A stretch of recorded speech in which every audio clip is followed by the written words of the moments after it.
I am starting to realize more and more that everything that I keep observing, experiencing, and describing, and then having to make a video about it because writing notes about all this stuff would take pages and pages and days, is a pretty sophisticated multi approach harassment project. Let me explain. It is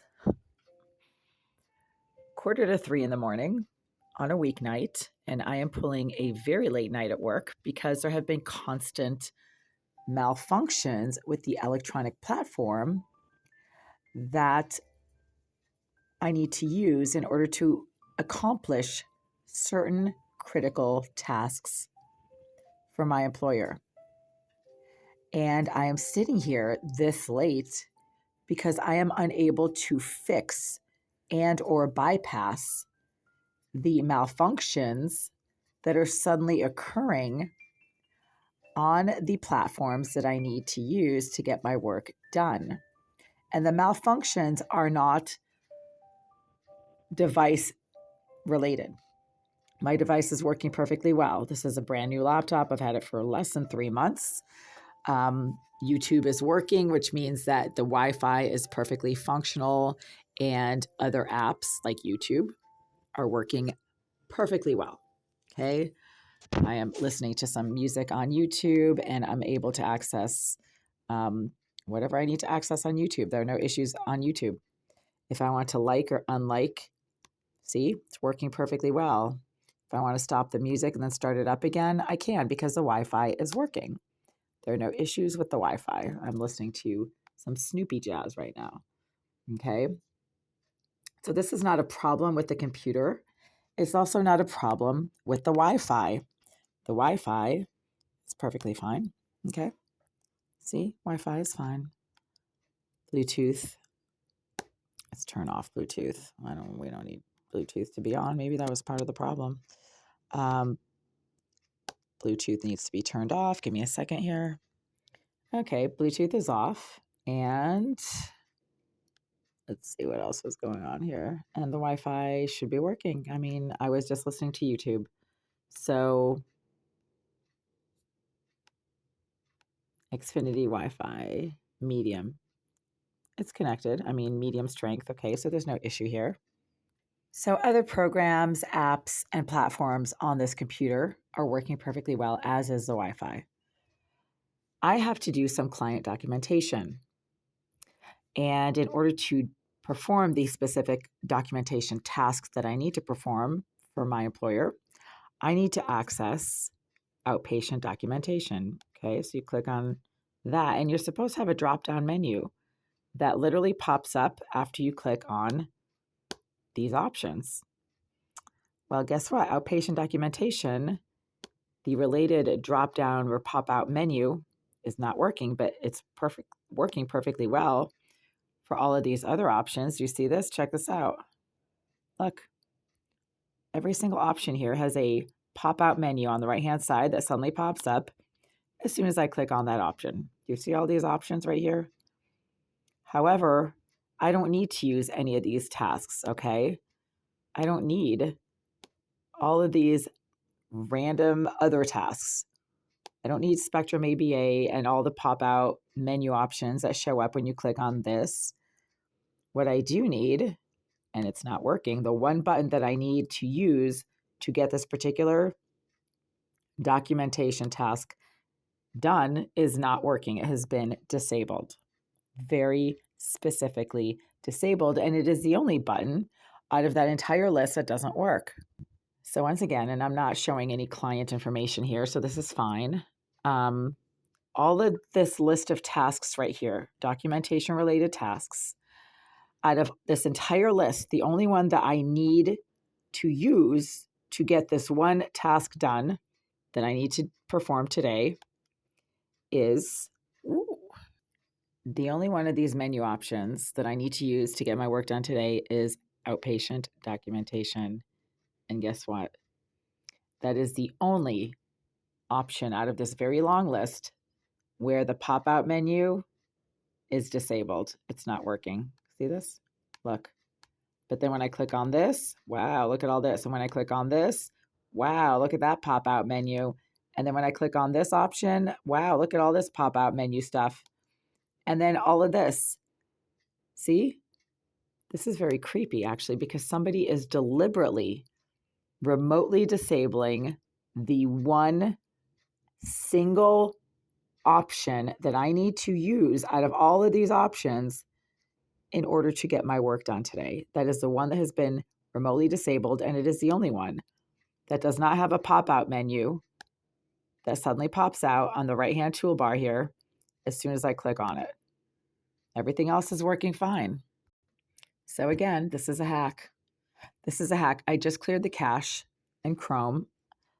I cleared the browsing history. So everything should be working fine. But again, and as I keep documenting and mentioning in dozens of videos now, the one task that I need to perform, the button for that has been remotely disabled. Look at this. Yep, that's the one that doesn't work. The one that I need to use is the one that doesn't work.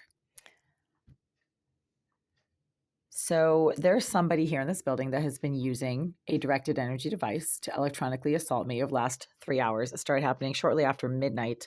And I mentioned that in a video that I made maybe an hour and a half ago. And this person is the same person who's been using, presumably, this person is presumably the same person who has admitted to using a directed energy device to electronically harass me while I'm in my building 7 miles away from here. And that person is named Jasmine Irizarry.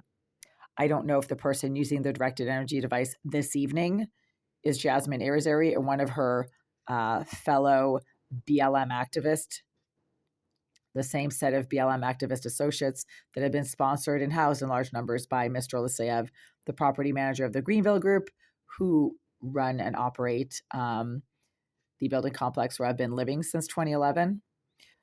This is something that has been going on for quite a while. The remote disabling of very specific platforms, apps, and programs across all of my electronic devices on a moment-by-moment basis based on what I happen to try to be doing on those devices has been occurring since 2013, right around then. And Jasmine Irizarry was placed in Unit 78 directly behind my kitchen sink in 2013 by the Crooked Russian slumlord property manager, Oleg Aleseyev, to whom I brought my significant concerns about her hacking, her breaking and entering, her vandalizing and contamination of my cosmetics, which at the time I used a lot of, and I had eyeliners and lipsticks all over the place. And I would come home from work and my lipsticks and eyeliners would be smashed up or smeared all over the place or smell like fish all of a sudden when they didn't smell like fish a few hours before. I mean, one time I came home and noticed that all my eyeliners smelled like fish. Why in the world would brand new unused eyeliners suddenly smell like fish, especially if they were coming from different manufacturers and they were not all from the same manufacturer and did not contain the same ingredients and were brand new? You know, I started noticing that kind of thing in 2013, 2014, shortly after Jasmine Irizarry, who is a homicidal psychopath, a registered sex offender, and a self-proclaimed IT expert that the Greenville Group have told me is their surveillance expert and whom Mr. Aleseyev has praised in terms of her hacking abilities. Well, she's still doing all this stuff. This is still happening 11 or 12 years later, and it's the same person. Irizarry started remotely disabling my tablets, my old laptops, which is not this one, but previous laptops, and literally like every cell phone I've had for the last 13 years, she has been consistently remotely disabling all of those devices on a moment-by-moment basis whenever I have tried to use those devices to report her activities to law enforcement, to send emails about her and about her Crooked Russian slumlord sponsor, Mr. Aleseyev, to the housing court. All of a sudden, you know, emails that I'm trying to send to the housing court get blocked and just won't send and are stuck in my outbox for no reason. Attachments disappear. Interestingly enough, videos that I've made recently of Jasmine Irizarry standing in the doorway of the 5 Union Ave building, videos that I've made of recordings of her friend, the sex offender and pedophile Jason DaCosta, leaving voicemails on my phone telling me that he watches me when I sleep. all of those videos suddenly disappeared from my phone shortly after I made them, but they were there and I actually tried to upload them to YouTube. The YouTube videos also disappeared and were strangely corrupted all of a sudden, very conveniently, right? So the videos that I have of Mr. DaCosta's voice leaving really obscene, nasty messages on my phone, and I recorded those voicemails with my phone and then uploaded the video of those voicemails to YouTube. Those files suddenly became corrupted, but the files next to them did not, right? And now this one button that I need to use in the list of buttons that you just saw in order to get this one task done that I need to get done for my employer by tomorrow is suddenly not working. Yeah, this one button right here, patient documentation, is the only one out of this long list of buttons that I need to use to get this documentation task done. And look, the pop-out menu that's supposed to pop out right here when you click on this arrow is not popping out. But then all the other ones have the pop-out menus that are working perfectly well. See this? Look. They all have their own pop-out menu that's suddenly working. That is working. See this? This is the only button, the one that I need to use desperately right now, that suddenly is not working very conveniently. Yeah, see? Nothing comes up. And this is the one that I happen to have to use. So this is a hack. And because Irizarry is an obsessive, psychotic stalker who remotely disables my devices across all apps, platforms, and programs on an activity-specific, moment-by-moment basis, and she doesn't sleep. I don't know what her problem is, but she's always awake. I've been getting electronically assaulted by her directed energy device for the last few hours now. It is very distinct. It can't possibly be anything else.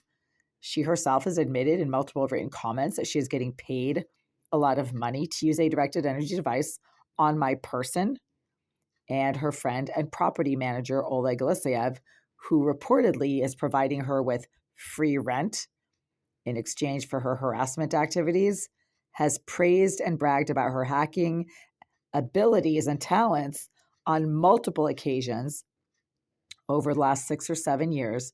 Whenever I have brought concerns about her hacking, her breaking and entering, her vandalism, her smearing of body fluids all over my clean sheets and towels, like all of a sudden you come home and you find a giant brown spot on your clean white towels that were just freshly laundered, like a few days before, haven't been used, that kind of thing. He bragged that she can hack into anything. She can take care of any problem. And on another occasion, that she can get into anything. So, you get it right there from the guy who's in charge of this homicidal psychopath, obsessive stalker, and very disturbed sex offender who keeps doxing her own physical presence within the area of wherever I happen to be, even when I happen to be 7 miles away from the building at 3 a.m. Interestingly enough, maybe 45 minutes ago, I was smelling marijuana. This is something that Irizarry has been also doing for 11 years now, which is blowing and propagating sickening amounts. And right now it's not sickening, but I can smell it. But when she's in the building at 5 Union Ave, she literally fills my entire bathroom and my entire living space within just a couple of minutes with overpowering amounts of marijuana and cigar smoke that are usually so thick and intense that my voice immediately becomes raspy and gritty. And I'm the one that suddenly starts sounding like a smoker when I try to talk. And then I have to open the windows and ventilate the space and go out into the hallway.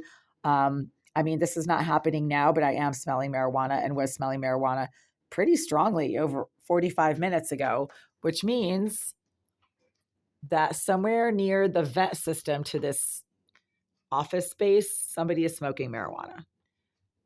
There are no other suites on the other side of this one. It's literally a stairwell, and maybe somebody's hanging out in the stairwell and smoking marijuana. But again, the hour is so late and unusual that nobody should be smoking marijuana anywhere in this building right now. And if they're doing that right now, then they are deliberately doing that somewhere right around the adjacent structures to this suite. I don't know what is above or below, probably vacant office space.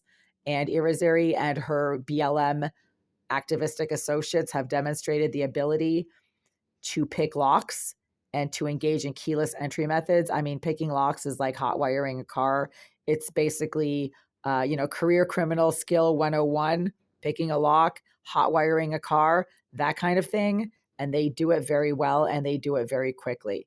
My dad's car was stolen out of a gated parking lot within 90 seconds when his car was locked and the club was on the steering wheel. They smashed the club. They yanked out, I don't even know how they did it. They busted his door locks and hot wired his car and drove it out of the parking lot within 90 seconds. And surveillance footage of the parking lot, which was a residential gated parking lot, shows these car thieves stealing my dad's car within 90 seconds, less than 2 minutes. So criminals know what they're doing. And this is what's happening now.